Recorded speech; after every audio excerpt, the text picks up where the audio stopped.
नमस्कार दोस्तों, आप सभी का स्वागत है हमारे यूट्यूब चैनल सीजी इन्फो पर। दोस्तों, मैं बात करने वाला हूं बीएड एवं डीएलएड के काउंसलिंग के बारे में। दोस्तों, छत्तीसगढ़ राज्य के शासकीय एवं निजी शिक्षा महाविद्यालय में संचालित द्विवर्षीय बीएड एवं डीएलएड प्रवेश परीक्षा 2023-24 के लिए आप काउंसलिंग करा सकते हैं। काउंसलिंग कराने के लिए इनके ऑफिशियल वेबसाइट acert.cg.government.in से आपको काउंसलिंग कराना होगा। इसके लिए काउंसलिंग के लिए अलग अलग डेट तय किए गए हैं, दिनांक तय किए गए हैं, जो इस प्रकार है। देखिए, पंजीयन एवं ऑनलाइन विकल्प फॉर्म जमा करने की जो तिथि है बीएड के लिए 18 तारीख 8वां महीना 2023, ये प्रथम चरण के लिए है। 18/8/2023 से 27/8/2023 तक आप काउंसलिंग के लिए ऑनलाइन आवेदन कर सकते हैं। वही डीएलएड के लिए 17 तारीख 8वां महीना 2023 से 23/8/2023 तक काउंसलिंग कर सकते हैं। और प्रथम चरण की जो प्रथम सूची दावा आपत्ति के लिए जारी होगा वो बीएड के लिए 1 तारीख को इसका लिस्ट जारी होगा, जो 4 तारीख 9वां महीना 2023 तक दावा आपत्ति आप कर सकते हैं। वही डीएलएड के लिए 31/8/2023 को इसका दावा आपत्ति के लिए एक सूची तैयार की जाएगी, और जिसको भी दावा आपत्ति करना है वो 1/9/2023 तक दावा आपत्ति कर सकते हैं। प्रथम चरण की प्रथम सूची जारी करना, यानी कि दावा आपत्ति के बाद एक और सूची तैयार होगा जो 6 तारीख 9वां महीना 2023 को जारी होगा बीएड के लिए, और वही डीएलएड के लिए 5 तारीख 9वां महीना 2023 को जारी हो जाएगा। प्रथम चरण की सूची में आवंटित अभ्यर्थी द्वारा महाविद्यालय में प्रवेश के लिए निर्धारित तिथि, यानी कि आपको जिस विद्यालय में महाविद्यालय में आपके काउंसलिंग के बाद लिस्ट जारी होगा वहाँ पे प्रवेश लेना है आपको। बीएड के लिए 6 तारीख 9वां महीना 2023 से 13/9/2023 के बीच में आपको बीएड के लिए आपको महाविद्यालय में प्रवेश लेना है। वही डीएलएड के लिए 5 तारीख 9वां महीना 2023 से 11/9/2023 तक आपको प्रवेश लेना है। उसके बाद रिक्त सीटों की जानकारी 14 तारीख 9वां महीना 2023 को बीएड के लिए अलग से दी जाएगी। वही 12 तारीख 9वां महीना 2023 को डीएलएड की सूचना दी जाएगी।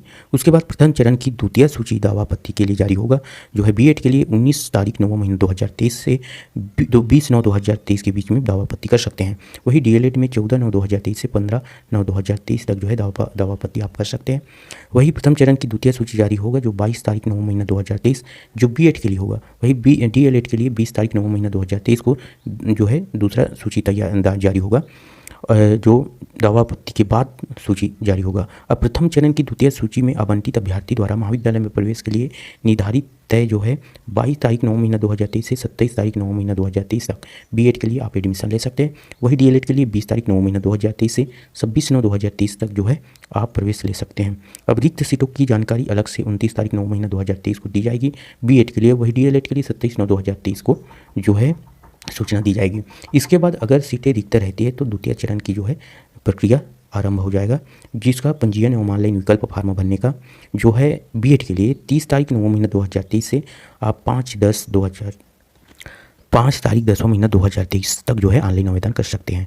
वही डीएलएड में 29 तारीख 9वां महीना 2023 से 3 तारीख 10वां महीना 2023 तक ऑनलाइन आवेदन करेंगे। अब उसके बाद द्वितीय चरण की प्रथम सूची दावा आपत्ति के लिए जारी होगा, वो 9 तारीख 10वां महीना 2023, जिसको आप 10 तारीख तक दावा आपत्ति कर सकते हैं। वही डीएलएड की बात करें तो 6 तारीख 10वां महीना 2023 को सूची जारी होगा, जिसमें दावा आपत्ति करने के लिए 7 तारीख 10वां महीना 2023 यानी कि 6 तारीख और 7 तारीख को ही आप दावा आपत्ति कर सकते हैं।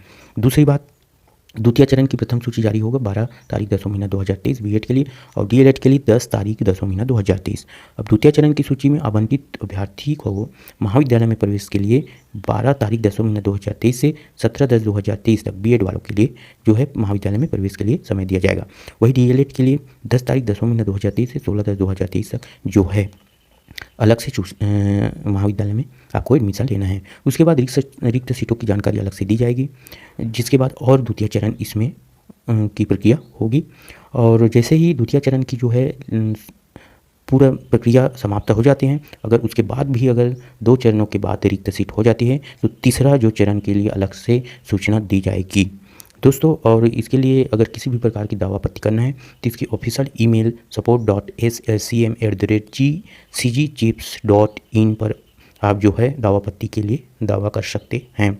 और पूछताछ के लिए कार्यालयीन समय सुबह 10 बजे से शाम 5 बजे तक चिप्स के हेल्प डेस्क यानी हेल्पलाइन नंबर पे आप यहाँ पे दिखाई दे रहा है, वहाँ पे आप फ़ोन लगाकर बात कर सकते हैं और किसी भी समस्या का निराकरण कर सकते हैं। धन्यवाद दोस्तों, ऐसी वीडियो देखने के लिए, हमारी यूट्यूब से जुड़ने के लिए धन्यवाद।